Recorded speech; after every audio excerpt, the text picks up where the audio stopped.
Yo,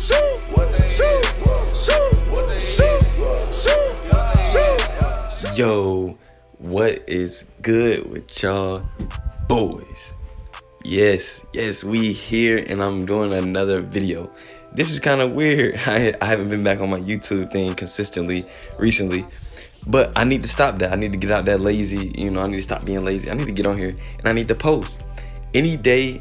Anytime I go more than 3 or 4 days without posting, please y'all tweet at me and get at me, bro. Like, make sure you DM me or say something to me. Do not let me go a long time without posting. But as y'all can see by the title, I'm about to do what everybody else is doing, but I'm gonna do it my own way. Of course, everybody is reporting the 2K20 news that we got so far.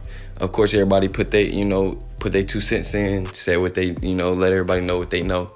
But I want to break it down to simplest form. Like, I want it to be simple, because anybody who's brand new to 2K that's gonna be on this 2K20 that's brand new, or even somebody that's new, is like 19 people that just bought 19 for the first time, and they explaining this player builder thing or whatever they call it, to the exact term or whatever. It sounds complicated. When they first told you about it and it dropped on Twitter and everybody went crazy, it sounded complicated because they explained it in the most broad way possible. Of course, because 2K doesn't want to tell us everything. They brought people out to 2K Community Day and they still don't, they didn't even play Park. They don't know anything about the Park or rep system or anything like that.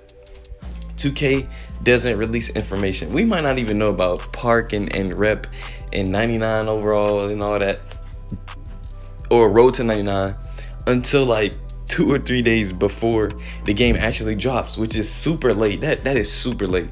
Any other game like Call of Duty and stuff like that, they already dropped a multiplayer. They dropped trailers of their story mode weeks and weeks before the game actually drops.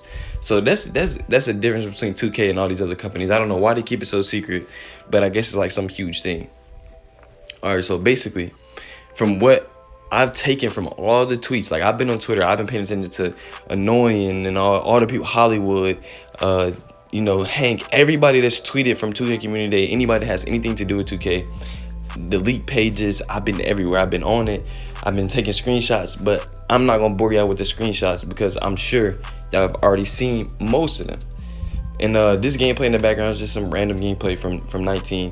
This is probably the last video of 19 gameplay that I will be posting. This is probably it.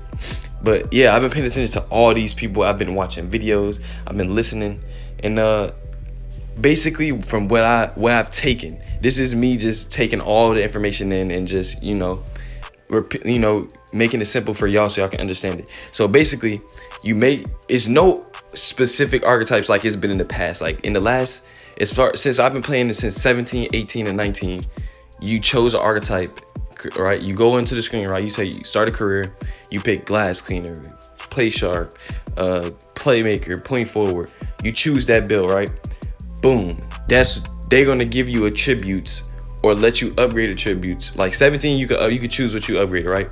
But it was a limit to it. In 17, you picked your build, right? Say you're a glass cleaner.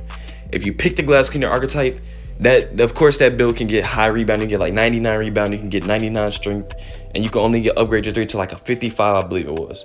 So they limited it in that way. You picked your archetype, and they gave you unlocked attributes.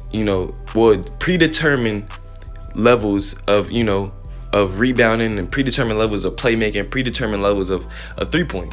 But this year they've completely revamped that.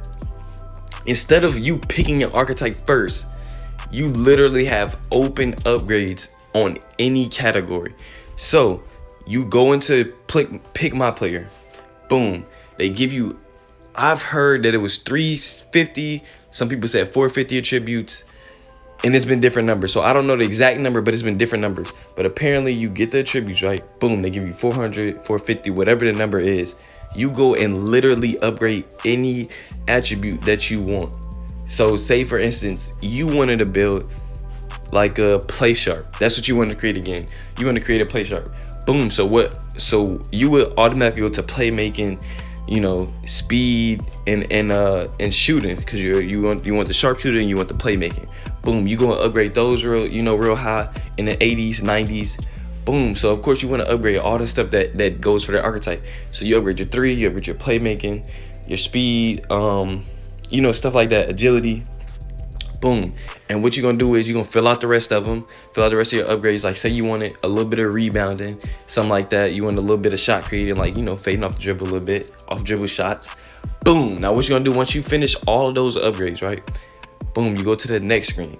The next screen, they're gonna probably, I believe the next screen shows you the name of what that arc is you created. Boom. And they allow you to get up to 3 takeovers. But the way that those 3 takeovers work, it's not like, oh, triple takeover, triple arc, and nothing like that. It's literally a unique player for what you created. So if you decide to upgrade that slashing on your playmaking and sharpshooting, you say you got high playmaking, high 3-point shooting, and then you like, shit, I want to upgrade something else. So you upgrade slashing. So then basically you would be like a slashing play sharp. So you could choose from the slashing takeover, you could choose from the sharpshooting takeover, and you could choose from the playmaking takeover. Some people might have got that confused because the way Annoying tweeted out, he said you could be a play sharp and choose shot creator takeover. So some people took that out of context. They was like, boom, I'm gonna make a stretch big and I'm gonna have a rim protector takeover. It's like, nah, that's not really how it works. It goes about what you upgrade. And obviously you can create literally anything. You could be a rebounding, slashing, and kind of a little bit of 3-point shooting.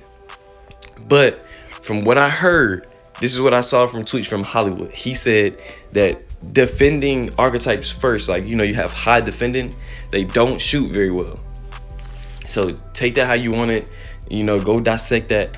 But apparently, from what I heard from Hollywood, this is what he tweeted. He said that, you know, the high defense archetypes or defense first archetypes don't shoot very well. You can go check that tweet out on his page. I'm sure it's still there. Then they also introduced this thing called, you know, well, not, it's like you could pick your badges. Apparently, there's 80 badges this year. 80 badges creates a huge, you know, difference because you might play somebody with a similar archetype to you, but you might have picked Hall of Fame Limitless, but they picked Gold Limitless, and instead of getting Hall of Fame Limitless, they picked Gold Limitless and put another badge on it, like Intimidator or something like that. So you gonna have to, you know, play somebody and play them straight up because you never know what the badges they pick. It's gonna be real, you know, it's gonna be real interesting to see the builds that people create and what they do with it. Also, the biggest news of this all, they literally said I cannot make this up. They literally said out of their own mouths, LD2K, he said, why stop at 85? Now, at first we were like, oh, we could go past 85 in the prelude. I'm thinking like 90 overall, maybe 91 or something, right? No, iPod himself is still on his Twitter, for a fact, his real Twitter, iPod King Carter. He said you can try archetypes out at any overall. By any overall, I'm taking it as you could try it as a 99 before, and they're saying before you buy VC and upgrade your player, you can try it at any overall. So that's a huge difference. That's huge. That is huge news. That is game-changing news because it's plenty of builds that people make that they made on 2K19 just to see the double takeover, right? They grinded it. They got into 94. They wanted to get that double takeover. Imagine if you could have tried that double takeover from the beginning of the year. So many builds would be like, oh man, so many people would have made different builds if they would have known that the sharp takeover would be how it is in 2K19. In 2K19, sharp takeover literally takes play sharps to have silver limitless, and they can literally shoot contested shots. They can shoot from half court. It is actually really insane. It would have been amazing to be able to try those builds at those high overalls earlier. You know, a lot of people chose shot creator and stuff like that, and most of them they probably would have chose play sharp. So that's literally huge news. That is crazy to be able to try. Personally, my build, I never reached 99. I never reached legend. I never reached that before. So the fact that 90% of the people that play this game are like casual people that don't play every day, all day, that's huge news for them because they could try literally top reps. But that's all that I got so far. I just been, you know, dissecting it. Anybody that has more questions, like, you know, just comment it. Anything that I know about it and I found out and I actually know and I'm not just guessing, I literally answer your questions. Make sure y'all like the video, subscribe if you're new, And if you got a question, just go down to that comment section. Anything that I didn't touch on, that I forgot about, you know, just hit me up in that comment section. Here's some of the screenshots as proof. Make sure you know, take your time, pause the video, and read these if you haven't already seen it. But I'm gonna let y'all know, they didn't patch stretch bigs. There's no way that they can stop it. Every year, a stretch big is gonna dominate. Yeah, they said 7-foot stretch bigs or 6'11", whatever height they said, can't use certain jump shots or whatever it was. But guess what? The same way we went from 7'3" stretches to 7-foot stretches, guess what? I will be on my 6'10" stretch, and I will be shooting over y'all little guards. Because again, guards are gonna be small this year. FYI. But hey, go crazy.